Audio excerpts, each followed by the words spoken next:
बिस्मिल्लाहिर्रहमानिर्रहीम दुरूद व सलाम नबी आखिर ज़मां मोहम्मद मुस्तफ़ा सल्लल्लाहु अलैहि वसल्लम और उनके आल पर। पावर कॉरिडोर सीरीज की नई वीडियो के साथ शहजाद अनवर फारूकी एक मरतबा फिर आपकी खिदमत में हाजिर।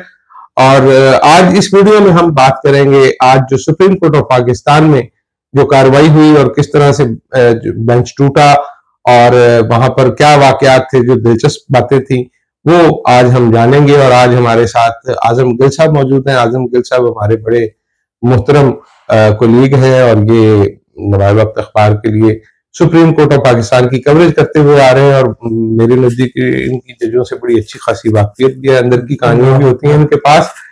तो इनकी तरफ बढ़ने से पहले वही पुरानी गुजारिश की, अगर अभी तक आपने चैनल सब्सक्राइब नहीं किया तो सब्सक्राइब कर लो और वीडियो पसंद है तो लाइक और शेयर भी कीजिए। तो जनाब गिल साहब, अब 2-4 दिन तो फिर आपकी हमें जरूरत पड़ती रहेगी और हम आपकी मिन्नत अल्लाह और आपके पीछे, जैसे हम आज सुबह से फिर रहे हैं, हम सारा दिन आपके पीछे फिरा करेंगे। तो बताइए आज फिर क्या रहा?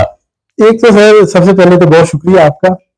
तो दूसरी बात ये कि आज हियरिंग अदालत में जो हुआ वो सब कुछ सबने रिपोर्ट किया और आपने भी देखा, सबने पूरी जो है आपकी व्यूअर्स ने आंखों देखा हाल, लेकिन आंखों देखा हाल यहाँ पे ये है कि कोर्ट की जो हियरिंग थी, सबसे पहले तो ये कि 11:30 बजे का वक्त है था कि 11:30 बजे इस जो केस शुरू था इसकी हियरिंग होनी थी। उससे पहले ही कोर्ट रूम नंबर 1 जिसमें चीफ जस्टिस की सरबराही में ये 9 रुकनी बेंच में हियरिंग करनी थी, वो खचाखच किस्सा कहते हैं ना मुकम्मल तौर पे भरा हुआ था। और उससे पहले मुकम्मल सिक्योरिटी थी, मीडिया भी वहां पे नेशनल इंटरनेशनल लेवल का जो मीडिया था वो सारा वहां पे सब मौजूद था।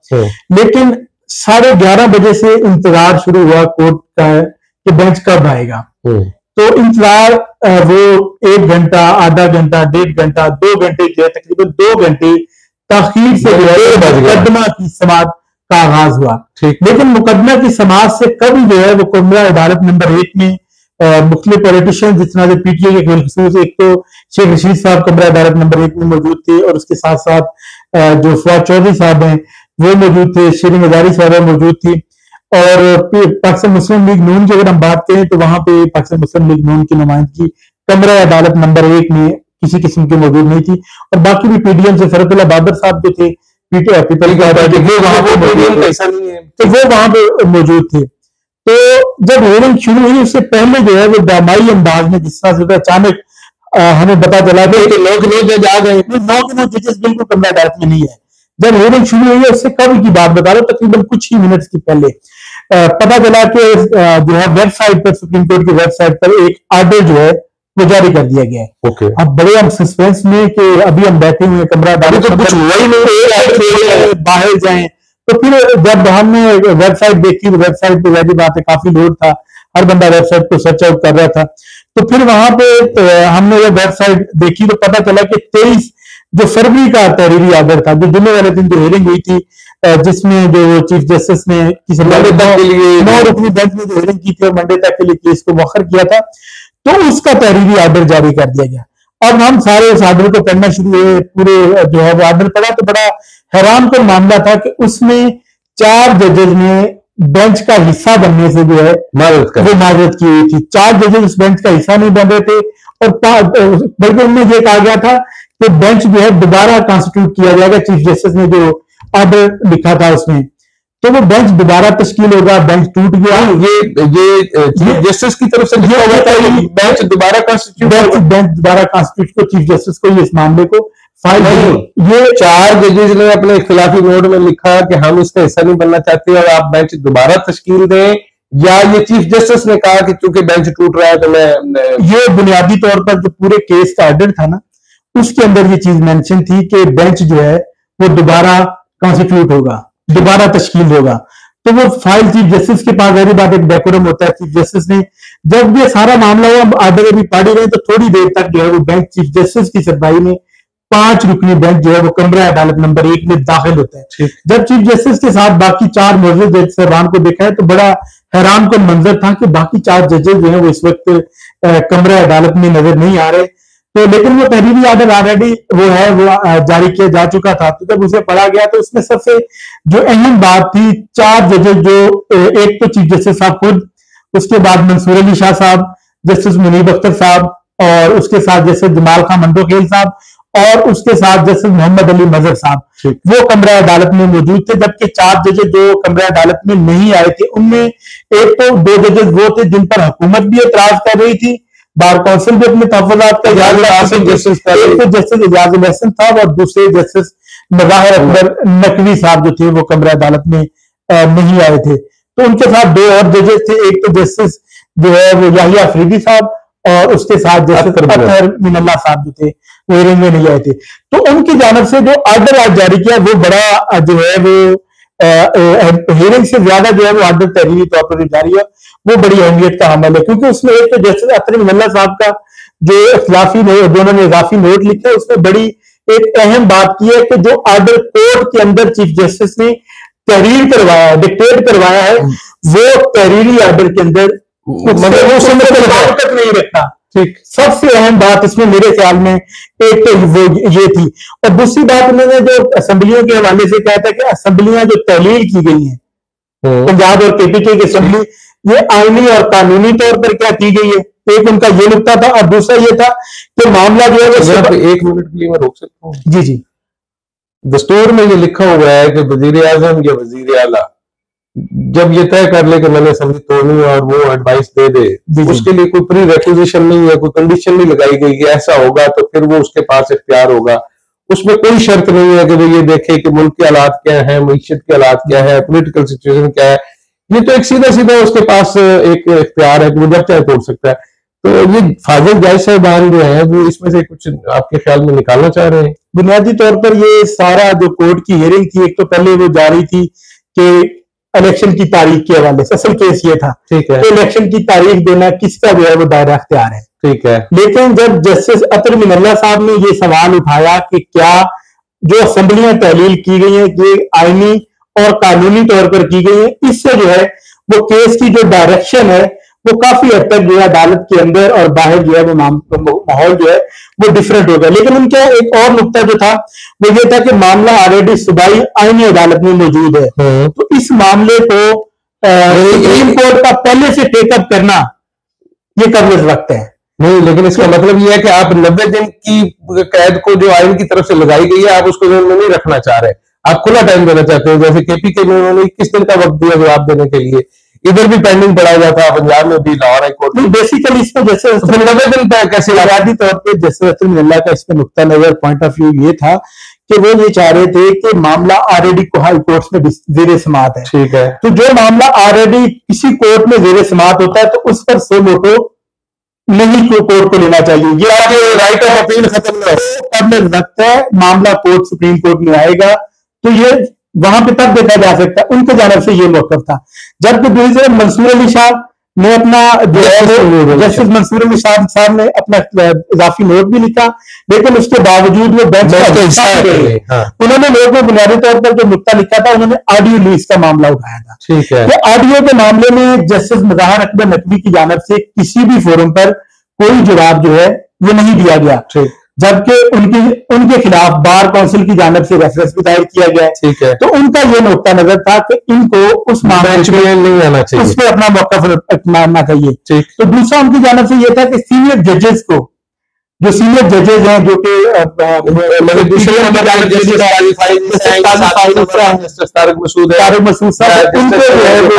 उनको जो है वो इस बेंच का जो है वो हिस्सा बनाना चाहिए था। और उनका नुक्ता ये था, नुक्ता नजर बुनियादी तौर पर पॉइंट ऑफ जो व्यू उनका था कि वो ये कि बुनियादी तौर पर अवाम का जुडिशरी पर एतमाद बहाल होना चाहिए। अच्छा, तो वो इस पॉइंट ऑफ व्यू से उनका ये था कि सीनियर जजेस को, और उसके साथ जमाल खान मंडो थे, ये भी बेंच का हिस्सा है। बेंच का सबसे पहला इख्तिलाफ भी किया, उसके अलावा इन्होंने इजाफी नोट भी लिखा। उसमें क्या लिखा है? उन्होंने इजाफी नोट में बुनियादी तौर पर लिखा कि ऑडियो लीक का जो मामला है वो संजीदा है, तो जस्टिस मज़ाहिर अकबर नकवी को और जस्टिस इजाजुल हसन साहब को इस बेंच का हिस्सा नहीं होना चाहिए। इजाजुल हसन का ऑडियो से कोई ताल्लुक नहीं है, बिल्कुल नहीं है। इसका मतलब है उनके रेजर्वेशन बतौर जज उनके हैं नहीं, इसमें मैं बताता हूँ क्या उनका इसमें नहीं है। बुनियादी तौर पर जो डोगर वाला केस था जो यहाँ पे सुप्रीम कोर्ट में आया था, वो सीपीओ लाहौर वाला मामला था, तो उसमें जस्टिस इजाजुल हसन और जस्टिस मुदाहिर अकबर नकवी जो थे वो बेंच का हिस्सा थे। तो उसमें उन्होंने 90 डेज का जो है वो अपनी राय का इजहार कर दिया था ऑलरेडी। तो बुनियादी तौर पर तो थोड़ा सा कानून हमें भी पता है। मुझे ये बताएं कि जो फैजाबाद भरने वाला केस था उसका सो मोटो लेने के लिए नोट किसने लिखा था?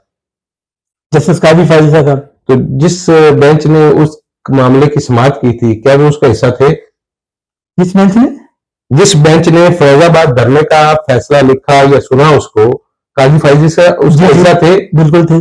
तो फिर इसका मतलब माइंड तो वो भी बता चुके थे अपना, माइंड बिल्कुल अप्लाई की। लेकिन ये तो कोई प्रिंसिपल नहीं है कि अगर आप माइंड, अच्छा मतलब माइंड क्या बताया उन्होंने कहा जी के कानून दस्तूर ये कहता है कि 90 दिनों में इलेक्शन होने चाहिए, यही लिखा था उसमें? बिल्कुल ऐसा। अच्छा तो कानून यही लिखा हुआ है? बिल्कुल। ये राय वाली बात है या कानून का fact? Basically it is unadmitted fact. एक बात अगला उन्होंने कहा चूंकि अभी तक तारीख नहीं आई तो आइन की एक शिक की संजीदा खिलाफ वर्जी का अंदेशा मौजूद है इस बुनियाद पे सो मोटो। अच्छा क्या ऐसी सिचुएशन ऑन ग्राउंड नजर आती है या नहीं आती? इन चीजें 90 दिन से आगे जा रही हैं। बिल्कुल मामला जो है कि अच्छा ये बेसिकली उन्होंने फैक्ट बताया या राय बताई है? बेसिक आपकी राय में क्या है? बेसिकली मेरे ख्याल में वो अपनी राय भी दे चुके हैं इस मामले राय है उनकी। ओके चलो आपकी अगर राय है तो फिर आपकी राय। उसके बाद दूसरा उनका जो था कि इस मामले पे सो मोटो बनता ही नहीं है।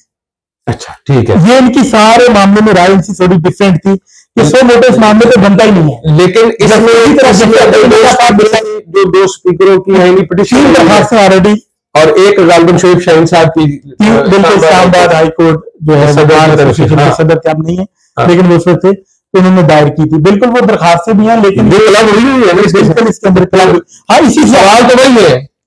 इसी में इसी में बताता हूँ 3 दरखास्तें जो बता रहे हैं। तो इसमें जैसे याहिया खान अफरीदी ने बड़ा वो उन्होंने जो नोट लिखा है ना उसमें उन्होंने 3 दरखास्तें जो थी उनको खारिज कर दिया। अच्छा उन्होंने अपना फैसला दे भी दिया? उन्होंने अपने आप को कह दिया। उन्होंने क्या लिखा है जी?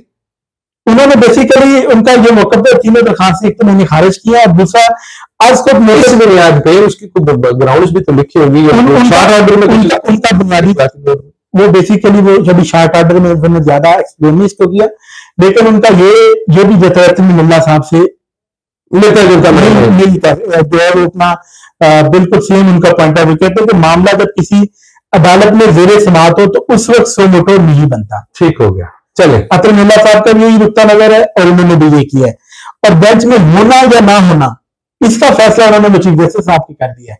उनके कोर्ट में डाल दिया कि चीफ जस्टिस साहब फैसला करेंगे। उन्होंने अपना माइंड अच्छा एक तरह से अपना माइंड बता दिया है और साथ उन्होंने कहा कि बेंच में मुझे होना चाहिए या नहीं होना, ये आप ही फैसला कर लें। तो उसके बाद उन्होंने फिर ये बुनियादी तौर पर ओके। तो आज कोई गर्मा सर्दी हुई और बेसिकली जो हियरिंग स्टार्ट हुई तो उसमें बेसिकली जो पंजाब स्पीकर पंजाब असेंबली जो साबिक हैं और उसके साथ सॉरी अपना वज़ीर आला पंजाब असेंबली के पीटीआई के वकील कह सकते हैं एडवोकेट अली जफर साहब उनका ज्यादातर अपने आर्गूमेंट्स का जो सिलसिला है वो जारी रहा। लेकिन जस्टिस इस आज जो है वो जस्टिस मंसूर अली शाह साहब और जस्टिस लीड करते रहे सारे मामले को काफी हद तक जो है उन्होंने आज लीड किया।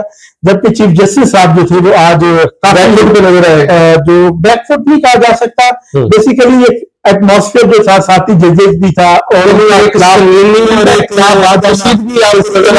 साहब की हमेशा कोशिश ये रही है कि मामला जो है वो कोशिश तफहीम और बार और बेंच का जो रिलेशन है वो बड़ा स्ट्रॉन्ग तरीके से जो है वो कंटिन्यूसली चलता रहे।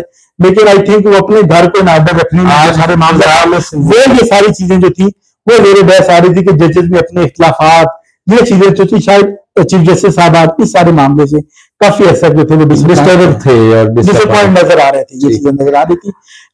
अच्छा ये बताइए कि आपने अभी फरमाया कि उन्होंने तो अपना फैसला सुना भी दिया और ये भी फैसला कर दिया कि भी आप मुझे शामिल करना चाहें तो कर लें। आपके ख्याल में बेंच रिकॉन्स्टिट्यूट होगा या इसी से मामला आगे चलेंगे? बेसिक आज ये सुबह तो यही लग रहा था कि आज मामला जो है वो काबिल समाअत या नाकाबिल मेंटेनेबिलिटी पे सारे जो है वो आर्गुमेंट्स करेंगे।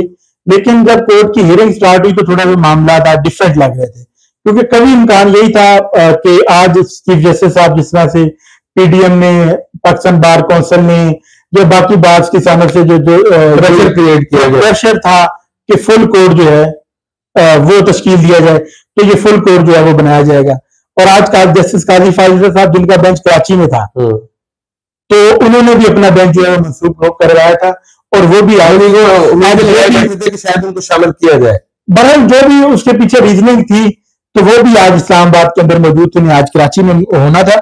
लेकिन उसके साथ जो सबसे अहम बात, ये सियासी मुकदमात अदालत में चल रहे हैं, ये बड़ी अच्छी बात है, उनको हल होना चाहिए। लेकिन उससे आम साइलिन के मुकदमात जो जितने मुतासर हो रहे हैं वो हम देखते हैं वहां पे, और हमने देखा भी, क्योंकि आज ये था कि 11 साढ़े 11 बजे के तमाम मुकदमात जो थे, उनकी जो केसेस थे उनको डीलिस्ट किया गया था, उनको बेंचेस को जो है वो मंसूख कर दिया गया था। लेकिन 11:30 बजे कोई अहम रिमार्क्स आज अदालत की तरफ से, ये सवाल जिनकी अहमियत आपसे, अदालत में मेरे ख्याल में एक सबसे अहम नुकता जो था वो यही था कि चीफ जस्टिस साहब ने कहा था कि जो इलेक्शन एक्ट है उसके अंदर पार्लियामान ने खुद तय किया है कि सदर जो है वो इलेक्शन की तारीख दे सकते हैं। अच्छा, सबसे अहम नुकता मेरे ख्याल में एक तो ये पॉइंट था। ठीक है। दूसरा ये था कि अदालत की जानब से ये भी कहा था कि क्रिकेट मैच हो सकते हैं। हाँ, वो जस्टिस मुनीर साहब का मेरा ख्याल है उस पर क्रिकेट मैच बिल्कुल हो सकते हैं, इलेक्शन में इसमें क्या प्रॉब्लम है? तो कहा कि भाई मुआशी सूरत को मुहैया बना के तो दूर नहीं किया जा सकता। तो दो और मामला हैं जल्दी जल्दी। एक तो जो सुप्रीम कोर्ट बार के अंदर एक प्रॉब्लम चल रहा है कि सदर साहब ने सेक्रेटरी साहब को नामजद किया है बार की नुमाइंदगी के लिए, और एग्जीक्यूटिव बॉडी ने एहसन मोहम्मद साहब को नुमाइंदगी के लिए। तो ये मामला कैसे सेटल होगा? ये मामला बुनियादी तौर पे जो सुप्रीम कोर्ट बार है ना, उनके अंदर डिवीजन है, दो मुख्तलिफ ग्रुप जो है वो इस वक्त एक एग्जीक्यूटिव बॉडी है और दूसरा सदर सेक्रेटरी साहब है। ठीक है। तो सदर और सेक्रेटरी साहब की जानब से तो जो एक ही जो है वो तो वैसे इनका दस्तूर क्या कहता है, इनका अपना मंशूर क्या है? जो और मजे की बात है, सुबह इससे पहले इजलास हुआ है और इजलास में दोनों की जानब से एग्जीक्यूटिव बॉडी ने अपनी करारदाद पास की है, दोनों की तरफ से। इसका क्या मतलब है? दोनों ने उन्होंने अपना वकील करे, एहसन भून साहब को करे, दूसरे तरफ से मुख्तर साहब को जो होगा। अब कौन पेश होगा, इसका सवाल का जवाब आज नहीं कल मिलेगा। ये नहीं, आपको भी नहीं पता, लेकिन कोई लिखा हुआ तो होगा। आज बुनियादी तौर पर एहसन भून कमरा अदालत के अंदर मौजूद नहीं थे। ओके, तो ये कल क्लियर कल अपना नहीं, दोनों नहीं, मेरे ख्याल में एक ही पेश होंगे। कोशिश कर रहे हैं, बार काउंसिल की जानब से भी बड़ी कोशिश की जा रही है कि इस मामले को एज सुन एज पॉसिबल जो है वो निपटाया जाए और एक ही वकील जो है वो सुप्रीम कोर्ट। अच्छा, एक दूसरा मौजूद है खड़े। लेकिन उसके साथ साथ यहाँ पे जो असल जो इशू है ना, वो पाकिस्तान बार काउंसिल का भी एक यहाँ पे है। वो क्या? बार काउंसिल और बार काउंसिल को जो रोल प्ले करना चाहिए सुप्रीम कोर्ट बार के मामले में, शायद वो उस तरह से प्ले नहीं हो रहा। बेसिकली ये बार जो काउंसिल हैं या सुप्रीम कोर्ट बार काउंसिल है, इन पे ये एलिगेशन आते हैं कि ये नॉन लीग बार एसोसिएशन है, ये पीडीएम बार एसोसिएशन है, ये पीटीआई बार एसोसिएशन है। तो वो कुछ था कि जिस दिन ये मामला अदालत में टेकअप हुए थे, सोमोटो का जिस दिन ऐलान हुआ था, उस दिन कुछ बार के लोगों की मुलाकात भी हुई, कोई पीएम ऑफिस में कोई ग्रांटे शरांटों का भी ऐलान चलान हुआ। बिल्कुल, पाकिस्तान बार इस वाले से कल मिल के आई है, कल नहीं सॉरी, ये 2 दिन पहले। हाँ। 2 दिन पहले जब मिली है सोमोटो से पहले, तो उसमें उन्होंने बेसिकली अपने तहफ़्फ़ुज़ात का इजहार किया प्राइम मिनिस्टर साहब से।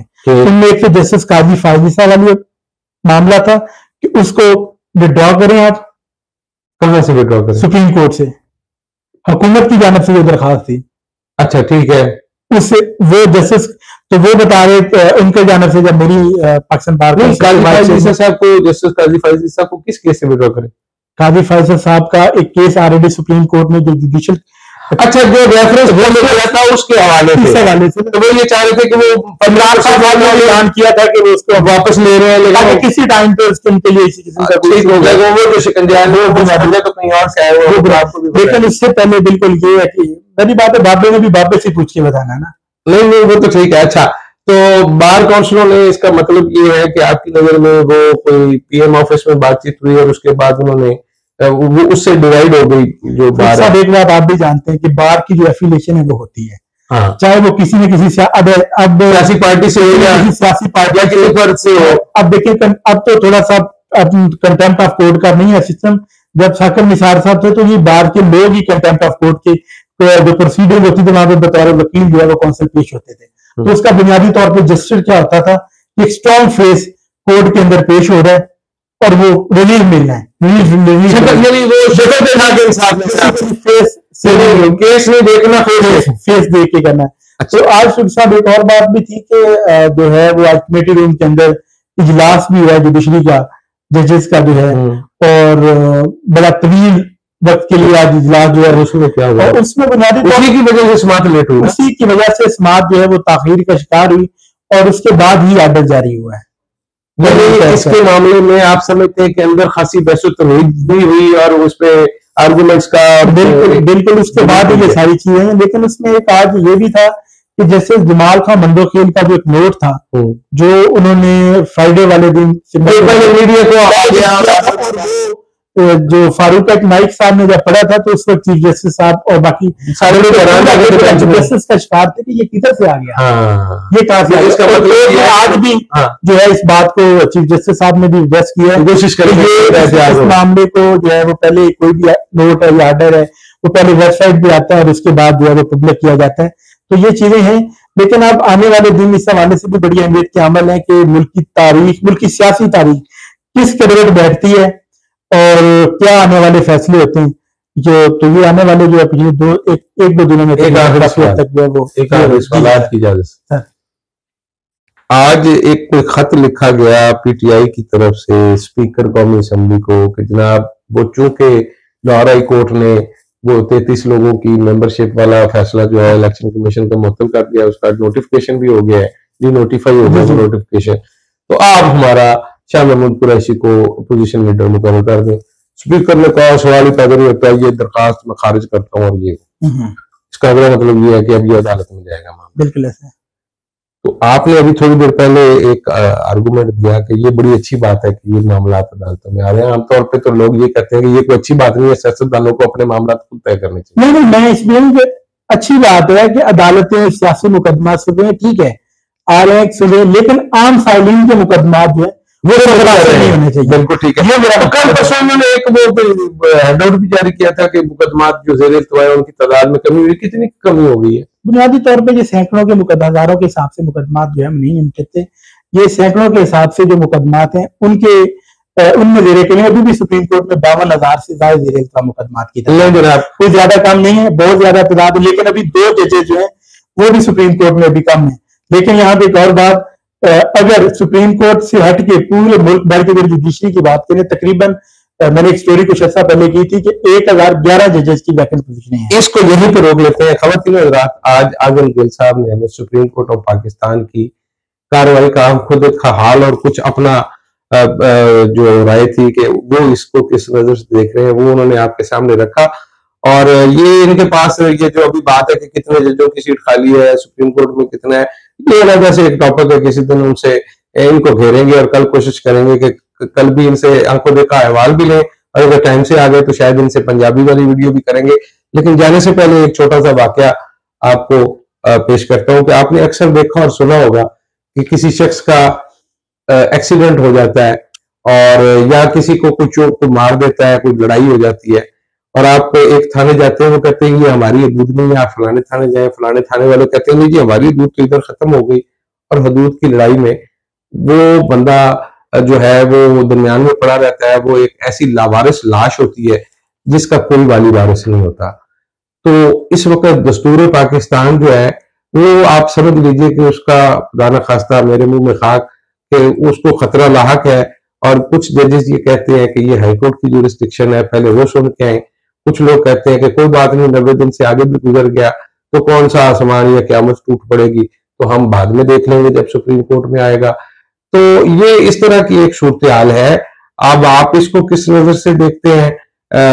मैं तो इसको इस तरह से लेता हूं कि अगर खुदा न खास्ता किसी का एक्सीडेंट हो जाता है और हमने 1122 पे कॉल कर रखी है और 1122 बार वक्त नहीं आता और एक बड़े हॉस्पिटल का बड़ा डॉक्टर वहां से गुजर रहा है और वो समझता है कि वो ट्रीटमेंट कर सकता है तो उसको ट्रीटमेंट करना चाहिए।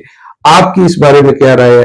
अपनी राय से जरूर हमें आगाह कीजिएगा कमेंट बॉक्स में। अपना बहुत सारा ख्याल रखिएगा। इंशाल्लाह मिलते हैं एक नई वीडियो में। अल्लाह निगहबान।